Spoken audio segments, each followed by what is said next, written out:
If you've played sports at any level, you've been training and being trained for business longer than you may think.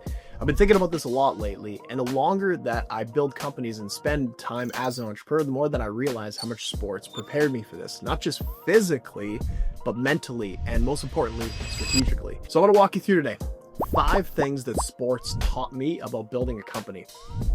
Not just the theory of the motivation, but actually things that I was able to transfer over and some of the inspiration that I drew from. And so the first thing is you show up no matter how you feel. As an athlete, it's your duty to show up. You don't wake up and ask, oh, do I feel motivated today? You just show up. You practice tired, you play through pain, you show up sick, you show up when your personal life is a mess. It just doesn't matter. You just always show up. And because you're not just there for yourself, you're there for your teammates and you're there to win. And what you don't realize at the time is that you're not just building principles, but you're actually building skills. These principles will follow you for the rest of your life. Entrepreneurship doesn't reward talent that doesn't show up. It's the same as sports. You have to show up. And really, that's the first thing that has empowered my entrepreneurship journey is, man, you just got to show up. The market doesn't care how gifted you are if you're inconsistent. Life after sports hits and you're on a mediocre path. If you were a lazy athlete, then guess what? In entrepreneurship, in your next venture, that's going to be the same result. And so really showing up and going all out is the first thing I drew. The second thing I drew from sports into entrepreneurship is be open to change. Ego is checked at the door. Real athletes have to see their weakness. The film doesn't lie, and the work that you did or didn't do doesn't lie. And so if your ego is so high that you can't accept correction, you won't last, especially in business where it's a constant feedback loop where you got to constantly put yourself out there and say, what am I doing better? It's true in sports, but it's even more true. You got to be open to put yourself out there for feedback. It's not disrespect when someone gives you feedback as an entrepreneur. It's actually leverage that you can use. And the faster learners will win, the more coachable people will grow. And that's a huge thing that I took from sports is that if I'm open to growing, I'm open to feedback and open to listening to new ideas and understanding my limitations, that ability alone has saved me years in entrepreneurship and has helped me get to the level I'm at now. Step number 3, I've learned, and this is where we get into the Lakers, all right? Ownership and long-term thinking. This is the one that has changed everything for me. And let's really dive into the story of the Los Angeles Lakers. Whatever you think of the NBA or the Los Angeles Lakers, I mean, in this channel, we're going to talk about all sports, all right? I just so happen to be a basketball person. That's my sport. That's my favorite sport, but we're going to talk about all of it. But regardless of what you think of the Lakers, you're going to appreciate the history behind Dr. Jerry Buss. And I'm going to really go into that story now. Dr. Jerry Buss was really... I mean, he didn't start the Lakers, but he's the guy that put it on the map. And he didn't buy the Lakers to flip it. He went all in. He treated the Lakers as his primary investment. He thought decades ahead. He sold other buildings that he had. He divested his other holdings and his other investments all to go all in on the Los Angeles Lakers and what it could be. But you got to remember, at this time in the 80s, I mean, the NBA wasn't a great business. This wasn't something that you're going to go into and make billions of dollars. This is something that he went all out thinking long term. He wasn't just building a team. He was building a brand and a culture and an ecosystem and one of the greatest franchises ever. And I mean, now we look back and we think, oh, wow, of course. I mean, of course anyone would have done that. But at the time, that was a huge risk. Dr. Jerry Buss transformed what it meant to be a sports entrepreneur. His long-term thinking and all the energy that led to the creation of one of the greatest franchises we've ever seen. If y'all haven't seen the series on HBO called Winning Time, it's great entertainment, but it's also incredibly inspirational, especially if you're starting your entrepreneurship journey or you've started in the last few years. It's something that you can draw huge inspiration because this is actually, you know, if you love business movies, this is something that you'll love and be able to draw a lot of inspiration from and see exactly how the team worked. So let's look at another part of the Showtime Lakers. In those early years, you can't say Showtime Lakers without Magic Johnson. Whatever you think about Magic, let's just appreciate his ability as an entrepreneur. He intentionally built a relationship with the owner, Dr. Jerry Buss. At the time, players didn't do that. Hanging out with the owner was incredibly frowned upon. It was considered weird and across this invisible line. And most athletes would want nothing to do with being with the owner because of how their teammates would perceive. They would think that would look bad in front of their teammates, or they wouldn't want that pressure from their team. Why are you hanging out with the owner? But Magic didn't care. He wasn't thinking about the approval of his teammates. He was thinking long term, and he understood something that most athletes never do, and it's proximity to ownership matters. And the closer that you can be to people that are going to help you after the game is over really matters. See, Magic wasn't just learning how to play the game of basketball, he was learning how to play the game of business. And ultimately, that relationship unlocked everything for him. And it led to one of the most unique sports contracts that we have ever seen that didn't just have a salary associated, but it actually had equity and ownership. See, Magic wasn't playing only for his playing career. He was playing for life after sports. See, people love to say, oh, of course Magic succeeded in business. I mean, he was famous, but that's lazy. There's a lot of famous athletes who fail miserably in business. And so whatever you think about Magic Johnson, I'm not talking about his personal life. I'm not talking about any of that. I'm talking about ship endeavors. And that guy, you got to give him credit where credit is due.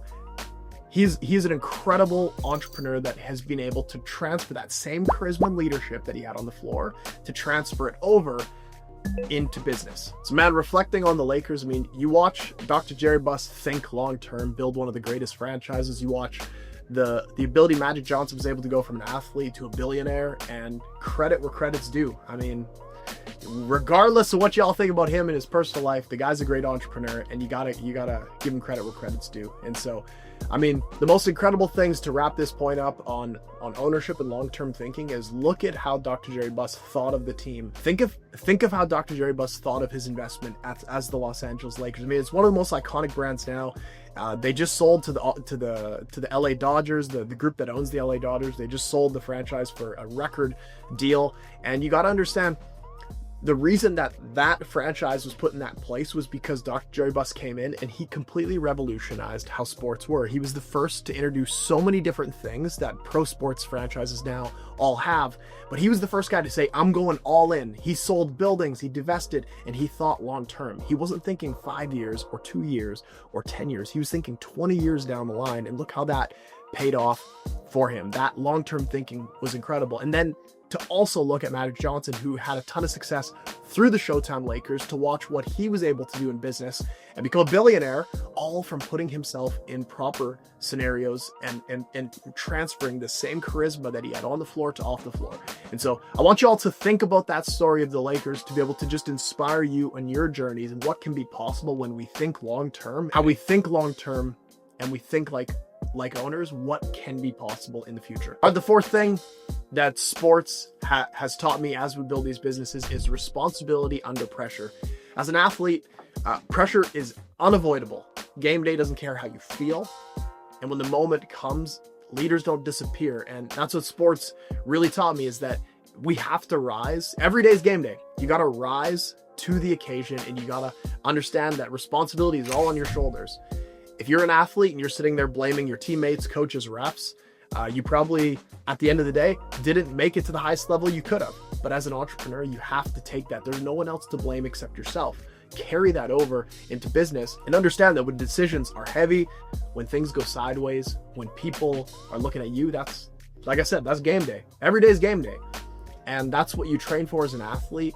And the pressure never scared you. It activates you. It puts you in a different mode that you're like, this is game day. And as an entrepreneur, every day is game day. And so you got to be ready and understand that everything is your fault. If you, as a person, me as a man, I'm a husband, I'm a father, I'm an entrepreneur, everything is on me. If I come and try to blame someone else for something, if I come and say, oh, this is your fault or it's your fault, I will lose. In an entrepreneurship, it does not reward losers. You have to be the one to take everything on yourself and say, it is all on me. It's me that can make the change. It's me that has to be better. It's my fault that we didn't get that deal. It's my fault that person quit. It's my fault that this marketing strategy didn't work. And when you can understand taking responsibility and just owning it and saying that's on me, it gives you all the power to make the changes and to be able to build out the career and the life that you want. All right, the last thing that I took from sports into my entrepreneurship journey is patience and locking in. As an athlete, you didn't achieve your success right away.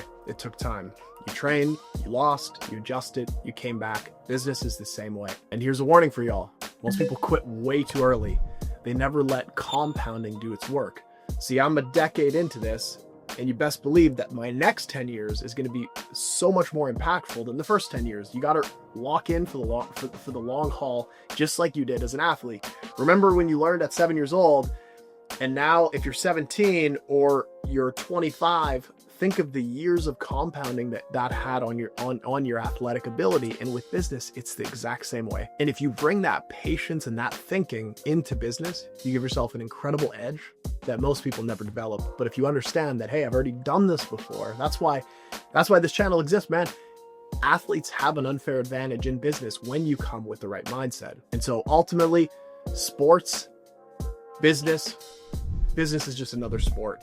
And that's really how you got to view it. It's the same work ethic, the same mindset, but it's really another, you're changing sports. It's a new sport now. Those are some of the things that I've been able to draw inspiration from, like that story about the Lakers and thinking long-term, like different elements of being patient and showing up and taking responsibility. I mean, these are all things that I've been able to learn from sports, carry into my entrepreneurship journey. And it's things that I hope y'all can get inspiration from. I hope you guys can put that into your entrepreneurship journey as well. And so I appreciate you guys. So if you're new here, my name's Andrew Gottslig, former athlete turned entrepreneur. And I've been grinding and building companies now for over a decade. And this channel exists to help athletes make that transition, just like I have as well, to go from athlete to entrepreneur, all while honoring God's plan for your life. So if this resonated with y'all today, I'd appreciate, man, come on the journey. This is a new channel. We're going to be posting videos every single week. Like, subscribe, leave a comment, man. That's really going to help the channel get some traction. And I appreciate y'all. We're going to be posting multiple times a week. You can hit me on Instagram anytime as well. And I'm here for you. I'm in your corner. I made another video called How Athletes Turn Discipline into Real Money. That should be popping up on the screen now. Feel free to watch that one if you haven't already. And we will see you guys in the next video. Love you all. See ya.